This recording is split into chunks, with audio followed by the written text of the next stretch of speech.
Gracias a Dios por este día. Salude al que está a su lado, dígale qué bueno que estás aquí. Si no lo conoce, pregúntele su nombre para que lo vaya conociendo. Dios es bueno. Amén. Dios es bueno. Y todo el tiempo. Cierre sus ojos tantito y pídele al Señor que Él traiga su sabiduría, su entendimiento, que Él abra ahorita los ojos de su entendimiento. Dile, Señor, haznos ver lo que tú ves espiritualmente, lo que quieres que veamos espiritualmente, Señor. No solamente con nuestros ojos físicos, también con nuestros ojos espirituales, que podamos percibir todo lo que hay espiritualmente alrededor de nosotros y entender, Señor, que tú nos has llamado a vivir en una vida espiritual.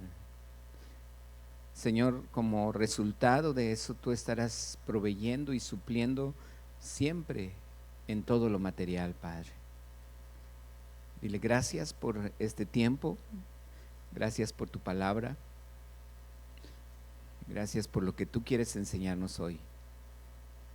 Guíanos, Padre, en el nombre de Cristo Jesús. Amén.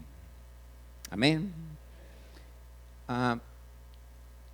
Dios ponía en mi corazón esta palabra que realmente a lo mejor usted ya la ha escuchado en otras ocasiones, pero fue una de las palabras que básicamente el Señor reveló en mis primeros conocimientos, en mis primeras enseñanzas en el cristianismo. Y la mencionan tres evangelistas, la menciona Mateo, Marcos y Lucas, pero quisiera que la leyéramos en Lucas y acompáñenme a leer Lucas capítulo 8 desde el versículo 5. Lucas capítulo 8, versículo 5. Dice la escritura, si la tiene ahí junto conmigo, acompáñeme. Lucas capítulo 8, verso 5. Dice la palabra, lo lee junto conmigo, ¿qué dice? El sembrador, ¿qué? Salió a sembrar su semilla. Y mientras sembraba, una parte cayó junto al camino y fue pisada, otra traducción dice hollada, y las aves del cielo, ¿qué? La comieron. Otra parte cayó sobre la piedra y nacida se secó, pero dice no tenía humedad.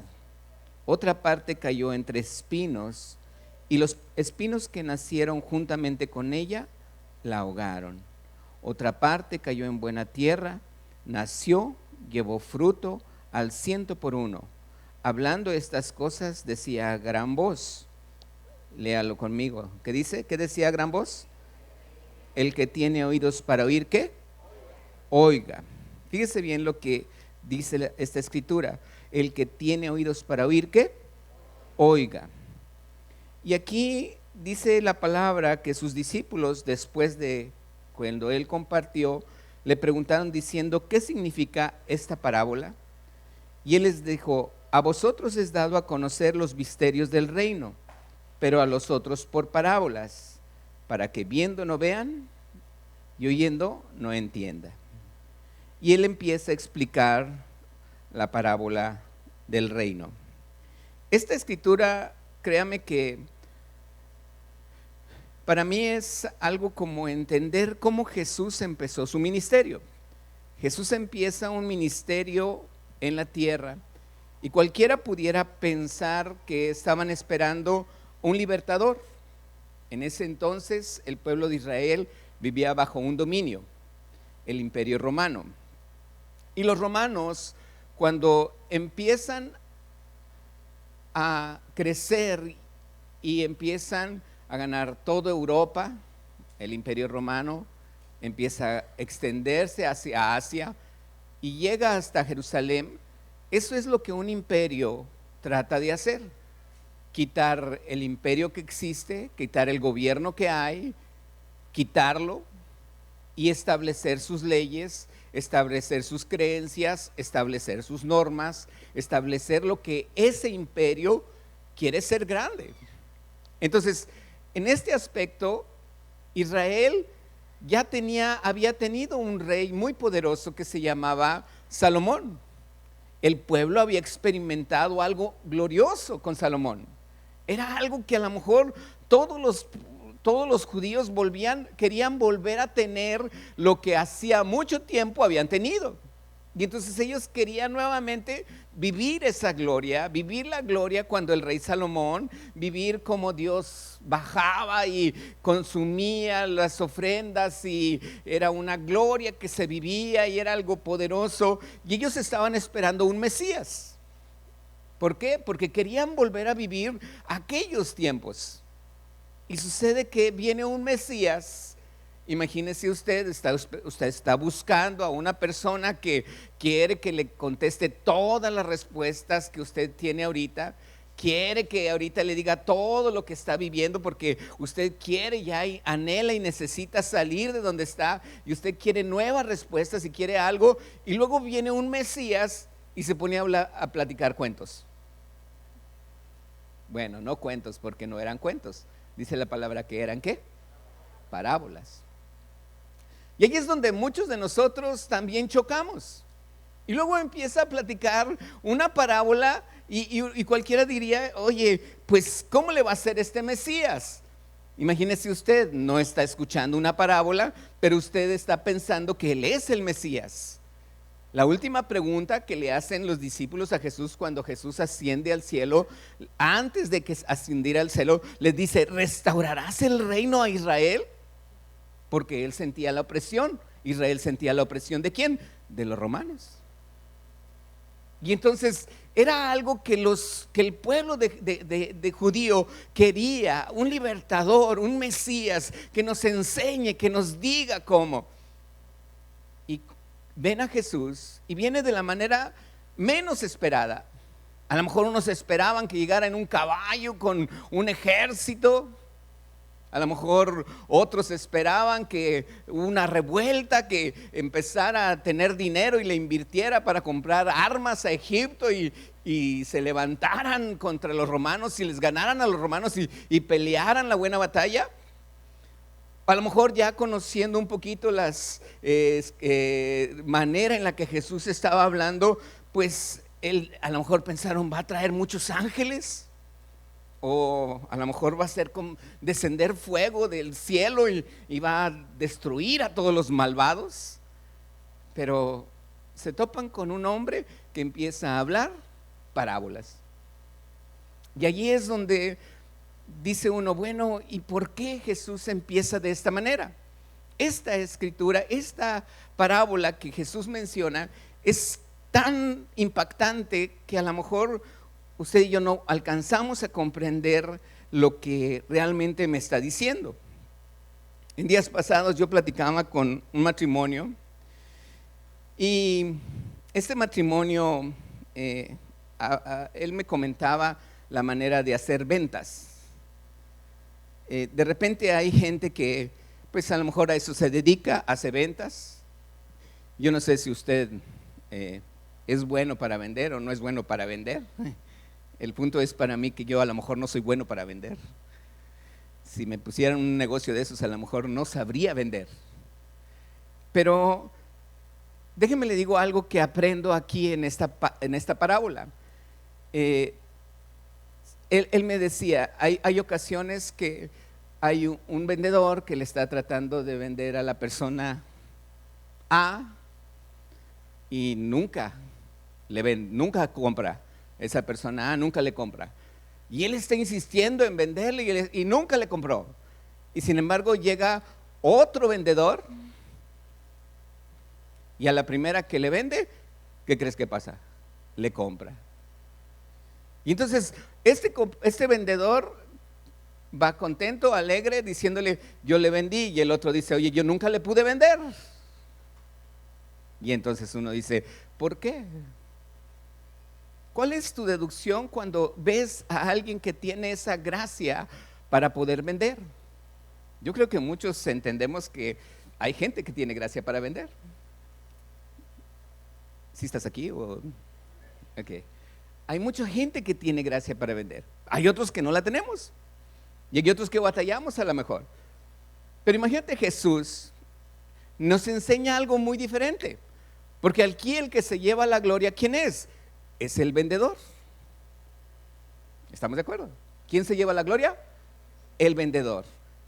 Y aquí me dice la palabra que Jesús viene y dice: el reino de los cielos es muy diferente a tu manera de pensar. Ahora vamos a ver a Jesús como un vendedor. ¿Estás aquí? Vamos a ver a Jesús como ¿qué? Como un vendedor. Y entonces Él empieza a querer que la gente reciba la palabra de Dios para que se vaya al cielo. Y entonces lo que Jesús hace es, primero empieza a sembrar la semilla. Ahí dice la Escritura que cuando les dice a sus discípulos que es dado a conocer, versículo 11 dice: esta es pues ¿la qué? La parábola. Dice: la semilla es la palabra de Dios. A ver si me lo pueden poner. Fíjese bien lo que dice el versículo 11. Esta es pues ¿qué? La parábola. Empieza a explicar. Dice: la semilla es la palabra de Dios. Jesús está diciendo ¿dónde está la respuesta? ¿Dónde estaba la respuesta? En la semilla. ¿En dónde estaba la respuesta?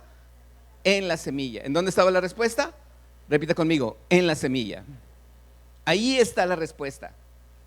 Pero fíjese bien, cualquier vendedor no haría lo mismo. Sin embargo, Jesús está haciendo algo muy diferente a lo que todos los vendedores hacen. De repente Jesús dice la palabra que parte de su semilla cae en una tierra dura. Otra parte de su semilla cae en una tierra donde hay poca agua o donde hay piedras. Otra parte de su semilla cae en donde hay espinas. Y otra parte de su semilla es en una buena tierra. Aquí yo creo que cualquiera con un sentido común diría: yo ahí no voy a sembrar, porque ahí está dura la tierra. Aquí tampoco voy a sembrar porque aquí hay poca agua. ¿Está usted de acuerdo? Aquí también diría: no, es que aquí tampoco voy a sembrar porque hay espinos, voy a sembrar en buena tierra. Si así fuera con la palabra de Dios, entonces quiero decirle una cosa. Antes de entrar a una iglesia, le preguntaría: ¿usted está dispuesto a hacer buena tierra?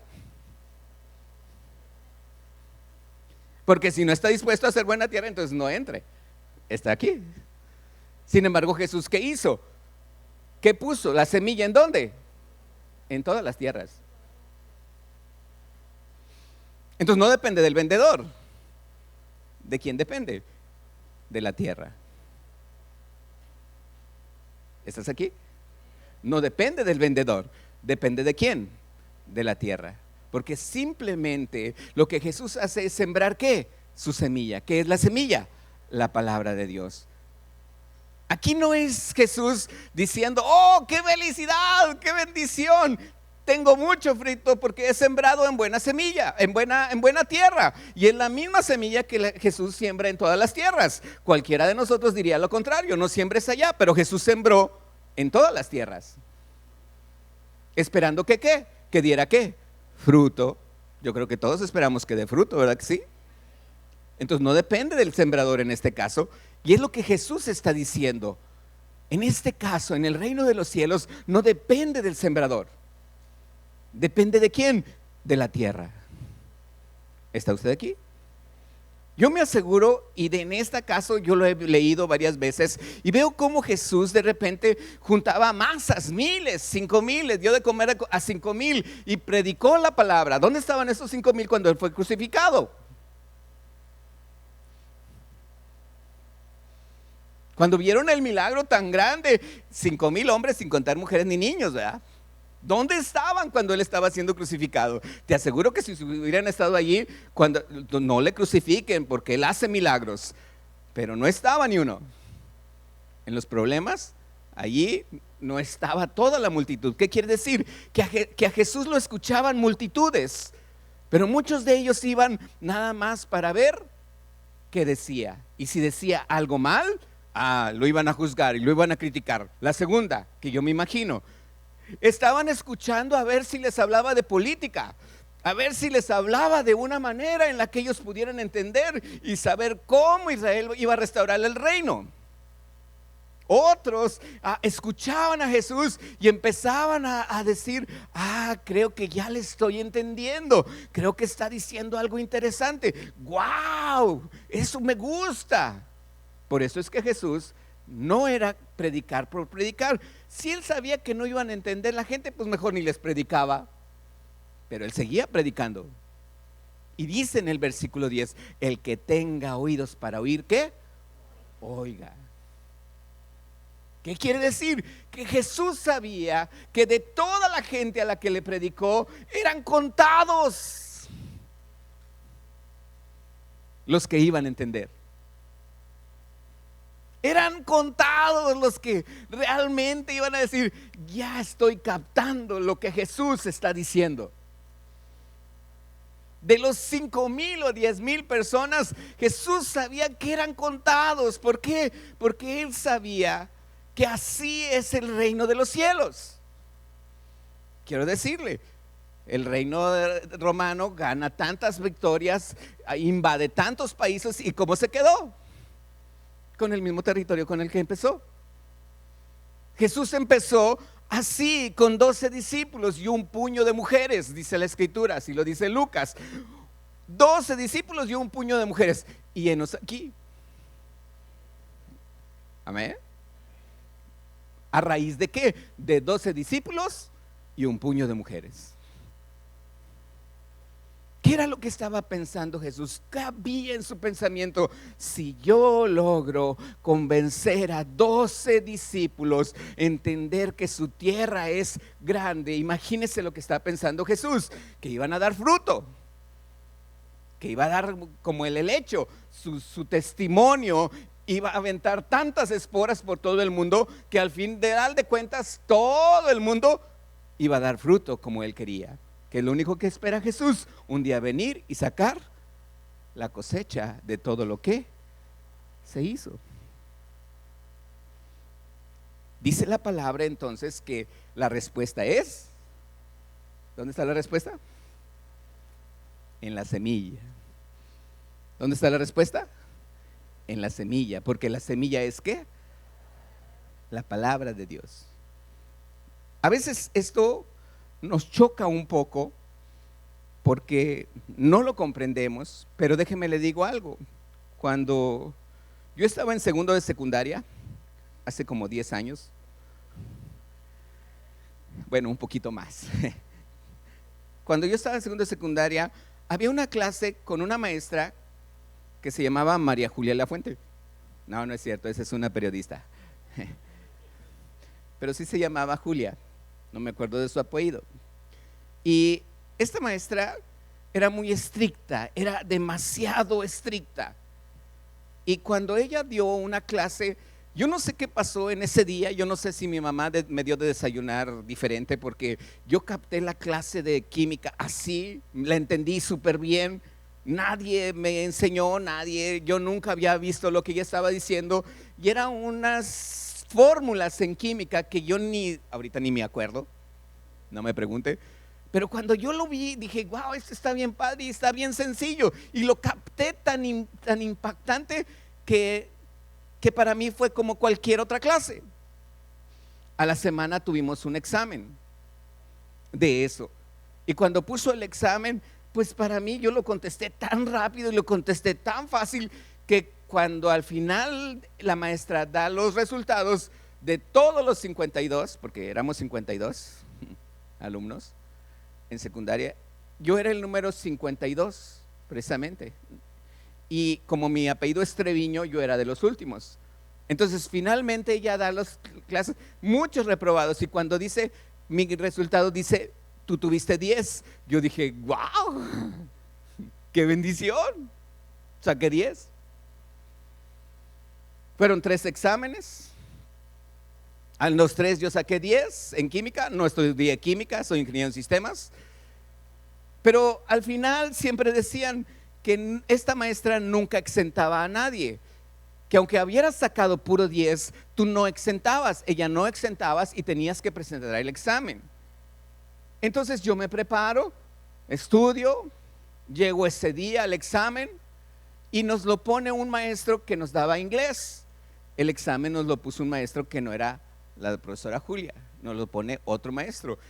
Y entonces él empieza a decir, fulanito de tal, desde el número 1, ok, tú sí puedes estar. Fulanito de tal, tú también puedes estar. Fulanito de tal, tú te vas a ir al extra y te puedes salir así. Y de repente llegó al 20, fulanito de tal, tú no, por faltas no vas a presentar, te vas a ir al extraordinario. Y así, tú te vas, así le decía, tú te puedes salir. Y cuando llega al 52, dice Treviño Valdés Francisco, dice, tú también te puedes ir. Y yo volteé y dije, ¿yo por qué, verdad? Y todos voltearon a verme, pues todos me conocían. ¿Por qué él se puede ir? Dice, porque tú exentaste. Y yo dije, ¿vieras qué bonito se siente? Porque ese día nomás me levanté a ese examen y me tuve que ir a la casa temprano, ni modo. El punto es que esa maestra me toca en la preparatoria y me da biología. Y cuando me sienta a mí y me conoce, me reconoce, hasta el escritorio y me sienta allí enfrentito de ella. Francisco Treviño, ¿quién es? Ok, a ti te quiero aquí. Yo creo que pensó que en la secundaria le copié, ¿verdad? Pero no le copié. Bueno, en prepa también le atiné a biología y también le exenté. Yo creo que me ha de recordar esa maestra bien. El punto para mí es, si tú te fijas, esta palabra es para todos.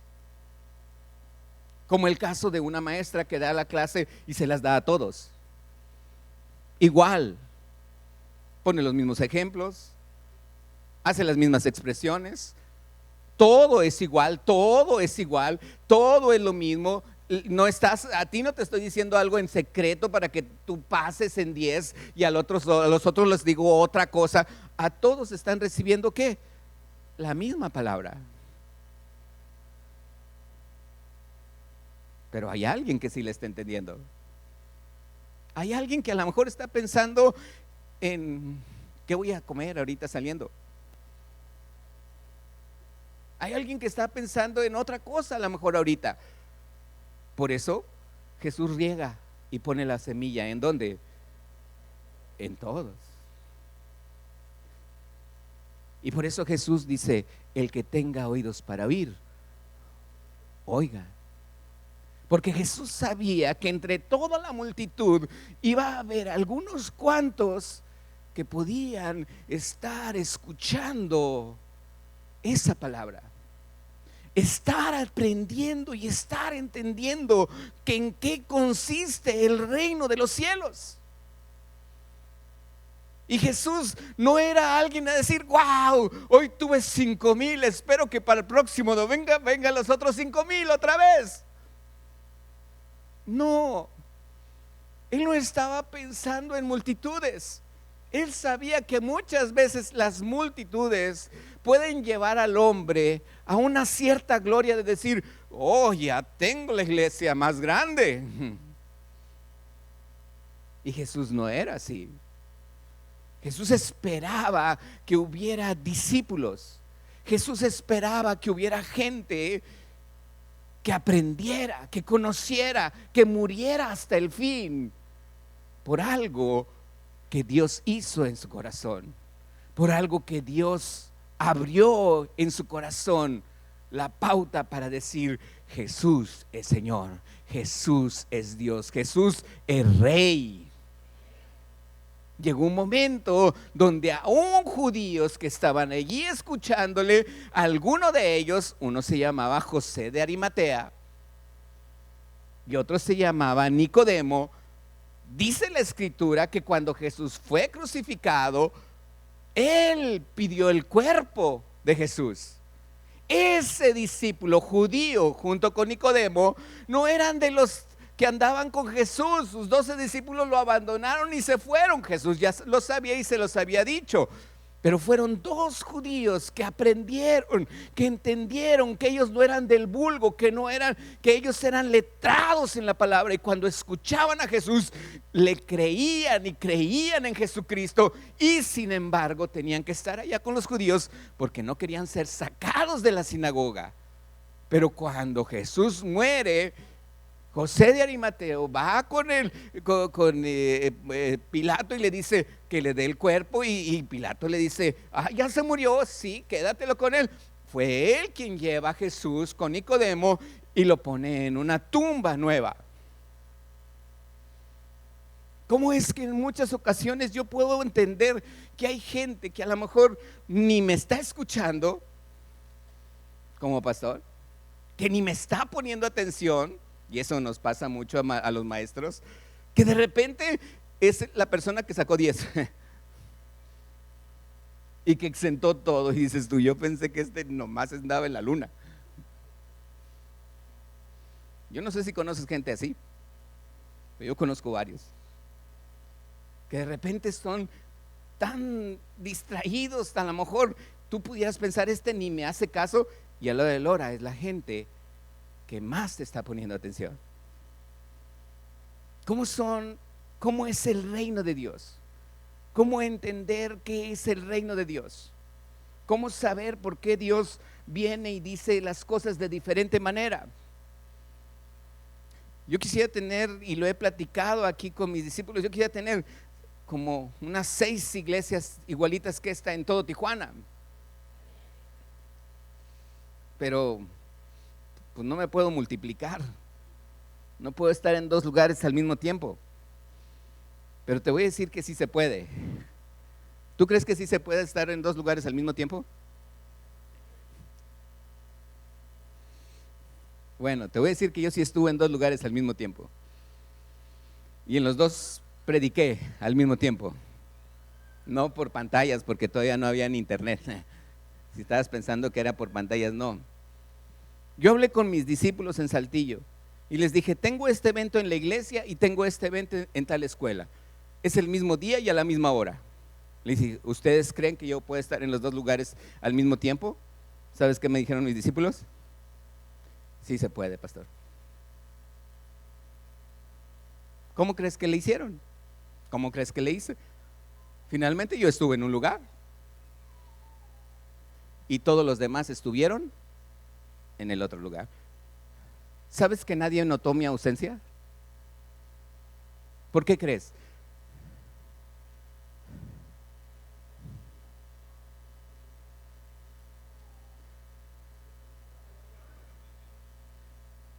Habla sin miedo.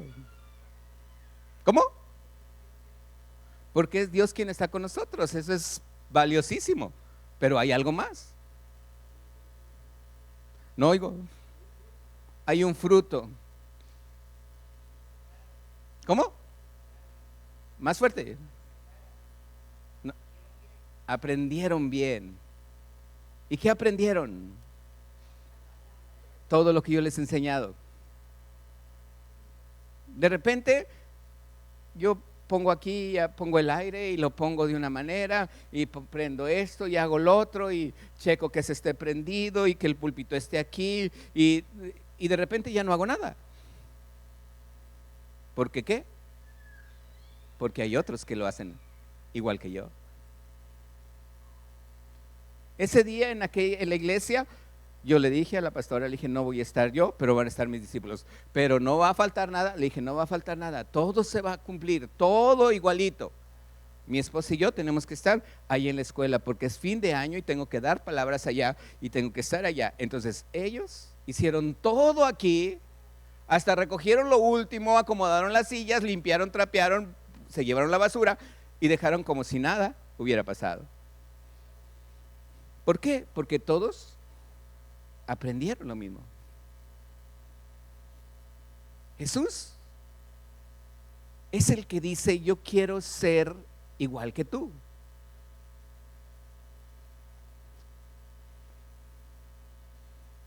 Así dice el Señor. Amén. No. Dice, Jesús quiere que yo sea igual que Él. Y entonces, yo soy igual que Él, no Él es igual que yo soy igual que Él. Y me pongo a pensar y le digo, Señor, ¿cómo puedo tener una iglesia de 5,000? Ah, bueno, pues pon 7 chiquitas y de repente esas chiquitas van a crecer y un día rentamos un lugar grande, un domingo, y lo llenamos con todas las iglesias. No más como 5 amenes, con esos. ¿Estás aquí? Pero ¿cómo sé que en aquella se va a hacer lo mismo que aquí? Porque estoy enseñando. Porque yo sé que un día tú vas a estar allá compartiendo y yo voy a estar aquí. Y tú vas a estar haciendo lo mismo que se hace aquí. No sé si me estoy explicando. Eso fue lo que pensó Jesús. Y finalmente a nivel mundial, Él tiene pastores que a lo mejor lo único que están haciendo es sembrar en 12, pero en esos 12 que se multiplican. Déjame decirte esto, pase el del teclado, vamos a leer, vamos solamente te voy a decir unos puntos. Lo que Jesús hizo, planea plantar semilla. ¿Cómo lo hizo Jesús? Disfrazado, un Mesías disfrazado de incógnita. ¿Y qué hizo? Lo sembró en los corazones de unos cuantos discípulos. Número 2, Él esperó un periodo de crecimiento para multiplicación de la semilla a través de su testimonio y que como esporas regaran por todo el mundo. Número 3, vendrá un tiempo de cosecha en el que el Mesías volverá en medio de una aclamación pública y recogerá el fruto de esa semilla. ¿Qué quiere decir? Que esa semilla, su palabra, no tiene que ver con ninguna estructura política, social ni económica. Esa semilla de lo que menos me habla es de algo social, de algo político o de algo económico. ¿Por qué? Porque en todos me apunta el Señor diciendo, el reino de los cielos es semejante a esto. Y Él viene y establece la idea de que no es un vendedor cualquiera. Él establece normas que al mundo en muchas ocasiones le explota la cabeza y dice, ¿cómo vas a hacer eso? Estás mal. Estás sembrando donde no te va a dar. Y de repente Él siembra solamente donde le dio y dio mucho y se pone tan orgulloso. Y Jesús dice, es que no es por allí. Y entonces uno piensa, Jesús está mal. Pues sí, tan mal está que ahora hay iglesias en todo el mundo y esperemos que haya más. ¿Cómo fue la forma de hablar de Jesús? Una palabra, que es la semilla de Dios, tampoco tiene estrategias utópicas. No le habla de sueños así de, ay, ojalá y todo sea así, muy bueno. No. Una palabra que Dios me da tiene que ver con el arrepentimiento, primero que nada. Pero es un arrepentimiento personal. Es un perdón personal. La fe es personal. El discipulado es personal. ¿Estás aquí? Y con esto quiero decirte, ¿cuántas veces nosotros somos víctimas? ¿Cuántas veces te estás quejando por todo lo que existe? Por todo lo que hay. Hoy mismo platicaba con unas personas que me decían, es que si sabes cómo está allá afuera el mundo. ¿Ya viste los libros de primaria? Sí, ya los vi. ¿Ya viste lo que? Sí, ya lo vi. ¿Y qué hago? ¿Me pongo a predicar en eso? ¿Tú qué crees que haría Jesús? Ponte a orar. Nos preocupamos más por lo que ellos hacen que por lo que Jesús quiere que yo haga. ¿Tú crees que Jesús no puede cambiar todo eso con la oración de la iglesia? Claro. Entonces, ¿importa que tú y yo estemos ¿qué? Intercediendo, orando, para que nuestras autoridades digan, no, eso no, que haya temor de Dios. ¿Estás aquí? A veces nos preocupamos tanto por lo que pasa en el mundo que nos hacemos una víctima. Ay, es que fulanito no me saludó, es que perenganito ya no me habla, es que sultanito me debe y no me pagó. Y estamos quejándonos y somos una víctima. Pobrecitos de nosotros. A ver, venga, córrele, venga, dame unas palmaditas y dime, pobrecito, sí, sácate. Jesucristo nos hizo vencedores. No sé si estás de acuerdo, pero Jesús a mí me hizo vencedor.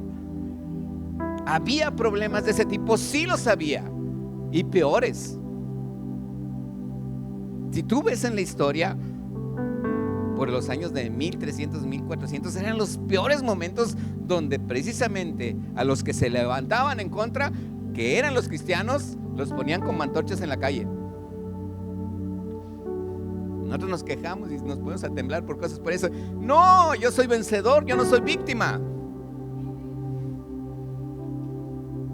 A lo mejor muchos no aprobaron lo que Jesús hizo, pero Él no fue víctima de lo que muchos le hicieron. Él fue vencedor en todo lo que Él vivió. Él vivió con victoria. Él vivió siempre victorioso. Él venció en todo. Y cuando lo trataron de acusar, no hubo nadie que dijera algo en su contra, porque Él nunca hizo nada malo. ¿Estás aquí? Te voy a platicar una historia que a lo mejor también la conoces, y quiero que me acompañes a Hechos capítulo 17. Estamos a punto de terminar. Hechos capítulo 17. También fueron de las pocas palabras que desde un principio me instruyeron. Y en el capítulo 17 de Hechos, quiero que leamos desde el versículo 16. En el capítulo, voltea para acá, en el capítulo 17, no me quites el versículo. En el capítulo 17, Pablo entra a Tesalónica. Y en Tesalónica dice que la gente era muy dura. Y al principio querían escucharlos y ya después se burlaron y hasta incluso lo querían apedrear y lo querían meter a la cárcel, lo esconden y huye Pablo. De todos los que les predicó, un puñadito chiquito. De todos los que predicó Pablo, de todos donde aventó la semilla, un puñadito chiquito creyó. Solamente un puñado pequeño. Lo sacan, él se va y dice la palabra que de allí pasa a Berea. Y cuando llega a Berea, a la sinagoga de los judíos, dice que también le recibieron y ellos sí creían un poquito más. Ellos fueron más flexibles. Pero luego vienen los de Tesalónica y dicen, ahora estás aquí, y lo vuelven a apedrear y a sacar porque no querían que él. Y allí mismo en Berea hubo otros poquitos que aprendieron, aunque él le predicó a miles. Y dice que cuando llega a Atenas, verso 16, léalo conmigo. Dice, mientras Pablo los esperaba, no lo escucho, dice, mientras Pablo los esperaba, ¿en dónde? Su espíritu se enardecía viendo la ciudad entregada, ¿qué? Versículo 17. Así que discutía en la sinagoga. ¿Con quiénes? Con los judíos y piadosos en la plaza, cada día con los que concurrían. Versículo 18. Fíjese bien este versículo, dice, y algunos filósofos epicúreos y de los estoicos disputaban con él. Un epicúreo y un estoico es gente que a sí mismo se autoestima. Es gente que a sí mismo se autojustifica. Es gente que a sí mismo no necesita de Dios. Él no cree en Dios, ni el estoico, ni el epicúreo. Ellos están de acuerdo en que hay un Dios supremo, no están de acuerdo en que haya algo, y siempre es gente que está buscando algo novedoso, a ver qué me enseña este. Pero tenían muchos ídolos. ¿Qué es lo que ellos representaban? Que no adoraban a ninguno, pero a todos, por si las dudas, les pedían: no me vaya a equivocar. Y dice la escritura, sígale leyendo, dice: ¿qué querrá decir? Le decían: ¿qué querrá decir este qué? Palabrero. Ya me imagino aquí a gente diciendo: ¿qué querrá decir este pastor palabrero? Y otros decían: parece que es un predicador de nuevos dioses, porque les predicaba ¿qué? ¿Y qué más? Dice: y tomándole, le trajeron al Areópago diciendo: ¿podremos saber qué es esta nueva enseñanza de que hablas? Verso 20, léalo conmigo. Pues traes ¿a qué? Nuestros oídos cosas extrañas. Queremos saber qué quiere decir esto.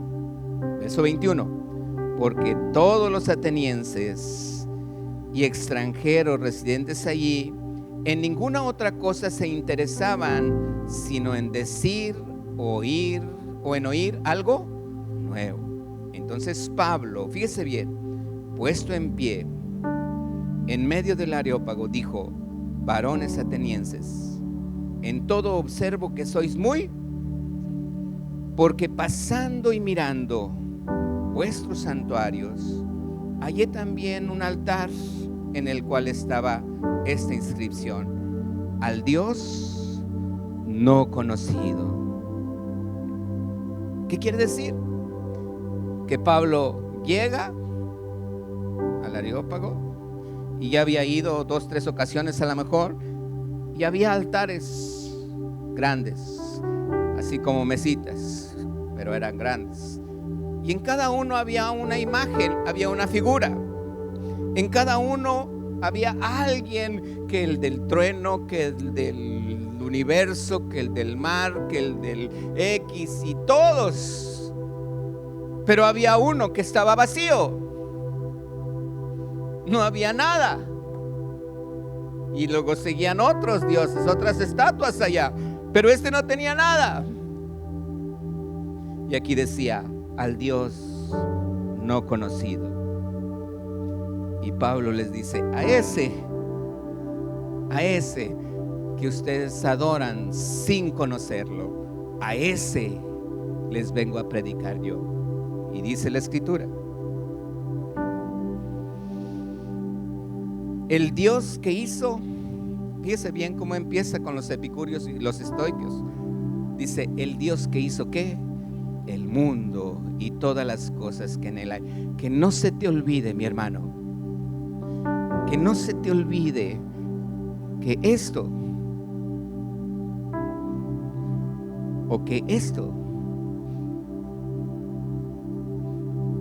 hace a un lado a Dios, porque Dios sigue existiendo, porque Dios sigue haciendo milagros, porque Dios sigue atendiendo tu vida en todas las áreas de tu vida, porque Dios es el único que puede sanarte y puede perdonarte. ¿Estás aquí?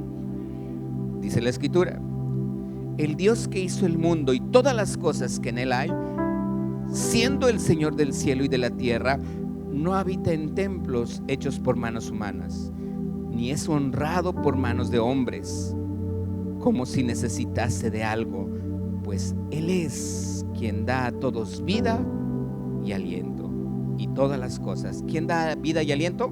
Solo Dios, solo Dios. Y dice la escritura, ¿dónde me quedé? Y de una sangre ha hecho todo el linaje de los hombres, para que habiten sobre toda la faz de la tierra, y les ha prefijado en el orden de los tiempos y los límites de su habitación. ¿Para qué? Verso 27. ¿Para que qué? Busquen a Dios, si en alguna manera palpando puedan hallarle, aunque ciertamente no está lejos de cada uno de nosotros. Verso 28, porque en Él vivimos, ¿y qué más? Y nos movemos y somos, como algunos de vuestros propios poetas también han dicho, porque el linaje suyo somos. Verso 29, siendo pues linaje de Dios, no debemos pensar que la divinidad sea semejante a oro o plata o piedra, escultura de arte y de imaginación de hombres. Pero Dios, habiendo pasado por alto los tiempos de esta ignorancia, ahora manda a todos los hombres en todo lugar que se ¿qué? Verso 31. Y por cuanto ha establecido un día en el cual juzgará al mundo con justicia por aquel varón a quien designó, dando fe a todos con haberle levantado de los muertos. ¿De quién está hablando? Y luego fíjese lo que dice. Pero cuando oyeron los epicúreos y los estoicos de la resurrección de los muertos, unos ¿qué? Se burlaban y otros decían, ya te oiremos hablar de esto otra vez. Así salió Pablo en medio de ellos. Verso 34. Mas algunos, otra vez repita, algunos. ¿Cuántos? ¿Cuántos? Algunos. Algunos creyeron, juntándose con Pablo. De toda la multitud, de los 5,000 que había, que todos recibieron pan, que todos recibieron semilla, que sobraron, como decía mi esposa ahorita, sobraron cestas. Cuando Dios me bendice, sobra como 10. Créalo, cuando Dios le bendice, sobra. Amén. Amén, Roberto. Sobra cuando Dios bendice. Sobra para compartir hasta el testimonio de lo que Dios hizo en tu vida. ¿Estás aquí? Creo que entonces dice la palabra que algunos siguen creyendo. En Grecia, en Atenas, ahí estaban muchos. Muchos se burlaron, pero algunos creyeron. Y con ellos era suficiente. Así enseñó Jesús la alabanza. Así enseñó Jesús. Con algunos. ¿Cuáles? El que tiene oídos para oír. Dice la palabra. El que tenga oídos para oír, ¿qué? Oiga. Mi hijo siempre me pide y me dice, oye papá, pásame los versículos. Y ahí estoy, Señor, acumula mis ideas y luego todavía ya tengo el título. ¿Cómo se va a llamar? Ay, como tú le quieras poner, le digo. Me es a veces tan difícil que hoy se me ocurrió que esta palabra es solo para inteligentes. ¿Quién dice amén?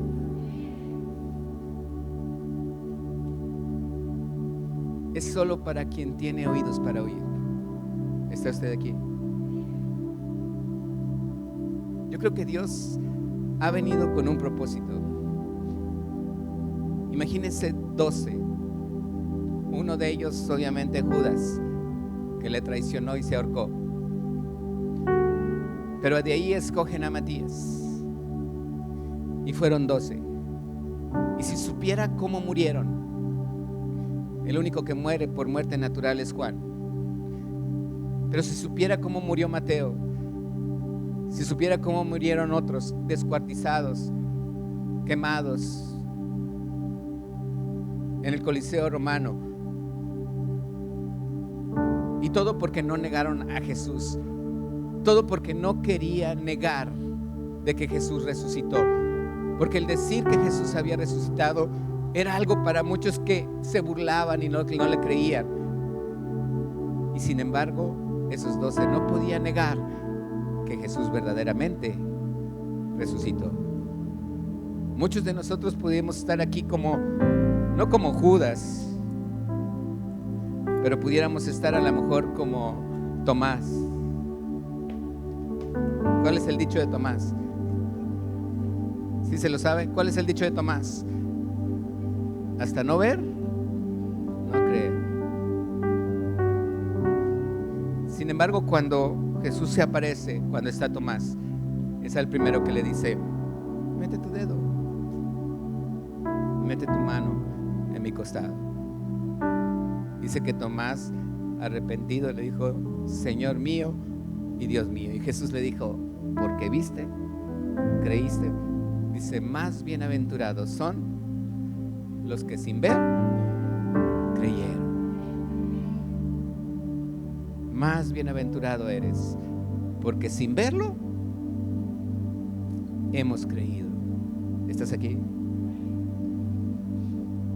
Por eso la palabra de Dios, alguien me preguntó: ¿qué es gracia? Yo te quiero preguntar a ti: ¿qué es gracia? ¿Alguien sabe qué es gracia?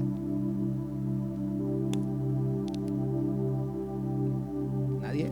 O sea, que no van a la escuela de ministerio. ¿Qué es gracia?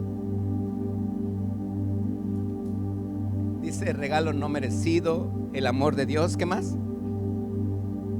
Es dar. ¿Quién más? Jesús. ¿Qué más es gracia? Somos salvos por gracia. Se interpreta como un regalo. Amén. Bueno, te voy a decir algo más. Que la gracia es gozo. Porque la gracia es Dios. La gracia es fiesta. Porque Dios festeja. Dice que cuando un pecador se arrepiente, ¿hay qué? Hay gozo en los cielos. La gracia se manifiesta a través de lo que tú y yo reflejamos como un testimonio. Cuando te digo que los discípulos murieron, no estaban: voy a morir porque te creo. No estaban así. Él estaba con gozo.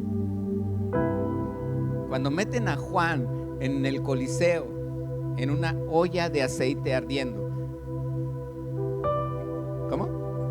Hirviendo la olla de aceite. Y se dan cuenta que Juan sale como si nada. Y todo el Coliseo dice: ¡oh, Dios nos salvó! Y se arrepienten y creen. Por Juan, mucha gente creyó. Y Juan, cuando entró a ese Coliseo para que muchos se burlaran y se rieran de cómo a los cristianos los trataban, muchos creyeron allí. Y por eso a Juan lo mandan a la tierra, a una isla de Patmos. ¿Cómo crees que estaba Juan? ¿Triste? ¿Acongojado porque ahorita los tiempos están muy mal? No. Ahorita la educación está pésima. No me da gusto por eso, claro que no. Pero yo tengo un Dios más grande que todo eso. Y si hay que enseñar a mis hijos desde chiquitos, mis hijos van a ser poderosos cuando sean grandes. Si yo tengo miedo desde ahorita de que a mis hijos les puede pasar algo, quita todo temor, porque el perfecto amor echa fuera todo temor. Enséñales, edúcales. La palabra de Dios dice: mis hijos, tus hijos serán enseñados por Jehová, y se multiplicará la paz de tus hijos. Paz es shalom, y no significa paz solamente. Significa prosperidad, significa sanidad, significa salud, significa gozo. Se multiplicarán todas esas cosas en tus hijos. Y tú no tendrás temor. Ay, ¿qué le están enseñando? Que les enseñe tu hijo a los demás.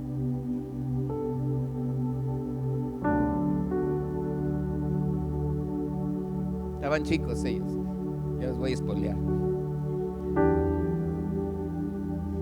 Estaban chicos, y en la casa, su casa de allá de Saltillo, teníamos un pasillo que iba a dar al patio de atrás, y atrás había 2 árboles, todavía no arreglábamos, pero ya guardaban sus sillas, sus bicicletas. Y siempre andaban jugando, llevan sus bicicletas, y aunque era de noche, ellos iban hasta allá atrás y ponían sus bicicletas, como si nada. Un día invitamos un matrimonio, niños chiquitos también. El matrimonio estaba comiendo con nosotros adentro. Y cuando terminaron y se fueron, les digo a mis hijos, lleven sus bicicletas atrás. No, papá, porque allá atrás está el coco. Pues me lo trae con camarones y... no, ese no. Y ellos, ¿cómo que allá atrás está el coco? Sí, allá está el coco. ¿Cuál coco? Y yo llevo la silla. Véngase. No, papá, no te vayas, allá está el coco.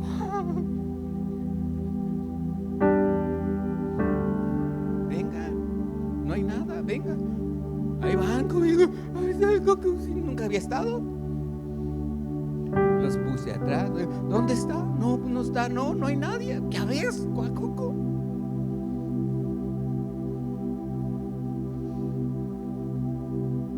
Pasa el tiempo, los volvemos a invitar, viene el mismo matrimonio, vienen los mismos niños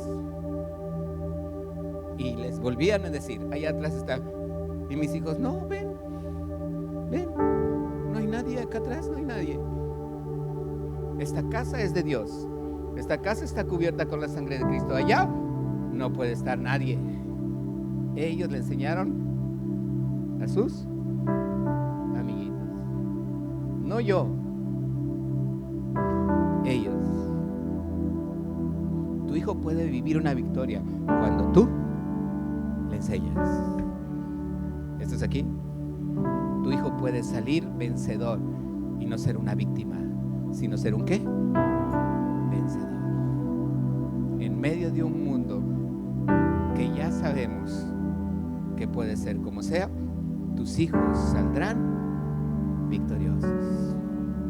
Porque sabes una cosa, Jesús es Dios y murió para darnos salvación. Ponte de pie. Por eso la palabra de Dios dice, porque de tal manera, todos los que se sepan, díganlo, porque de tal manera amó Dios al mundo, que ¿qué hizo? Que ha dado a su único hijo, ¿para que qué?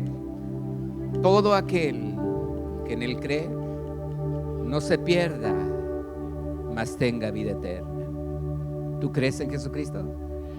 Cierra tus ojos y recibe esta oración.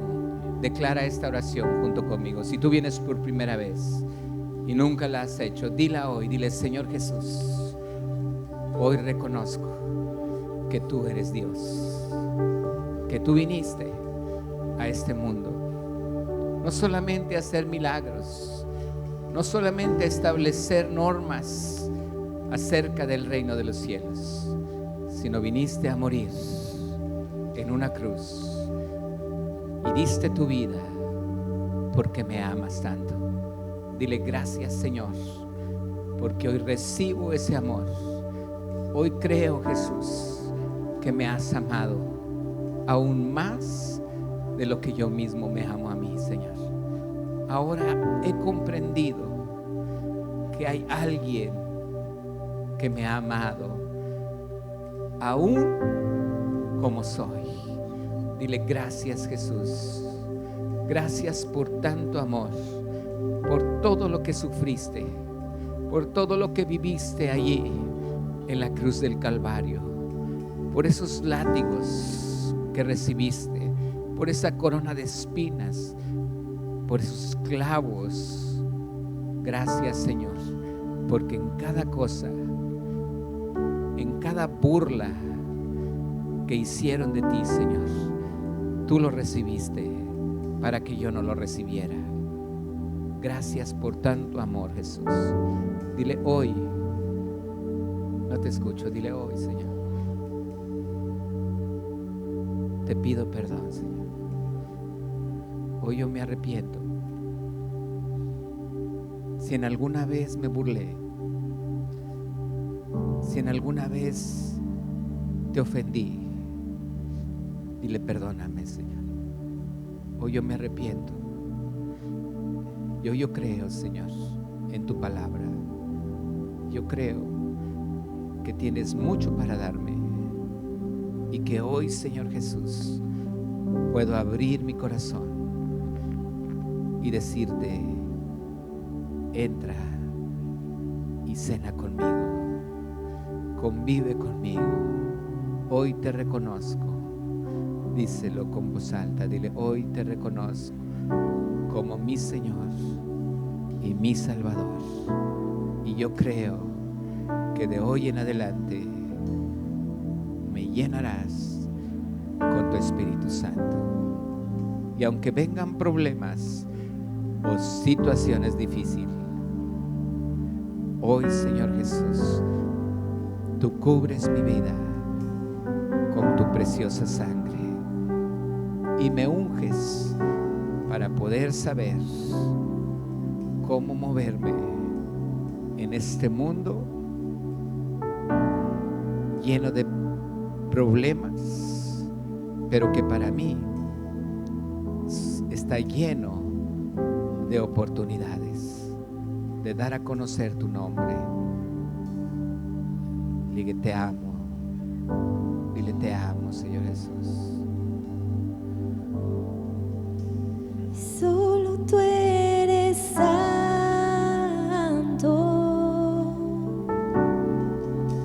solo tú eres digno. Sí, Señor Jesús, solo tú eres digno. Mereces la gloria,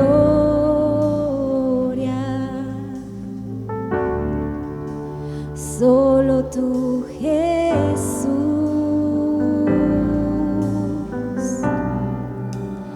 Solo tú eres santo,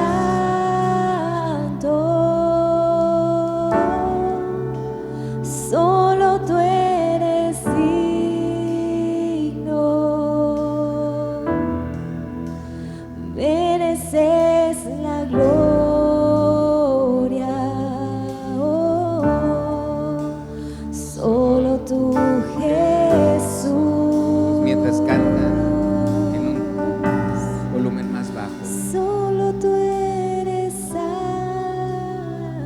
tú dile al Señor que le agradeces a Dios por tus hijos.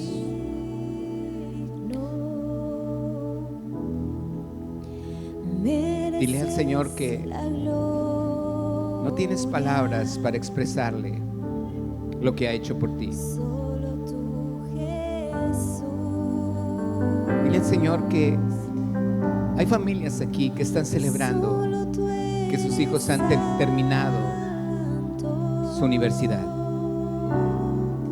Hay familias aquí que están agradecidos porque Dios les ha sanado de algo que para la ciencia era imposible, o para uno mismo era hasta imposible, pero han sabido que es Dios el único que recibe la gloria. Hay familias aquí que vienen a darle gracias a Dios por la vida nueva de su bebé. Hay familias aquí que simplemente han venido porque han creído en su palabra y han sabido que todo lo que tienen es gracias a Él.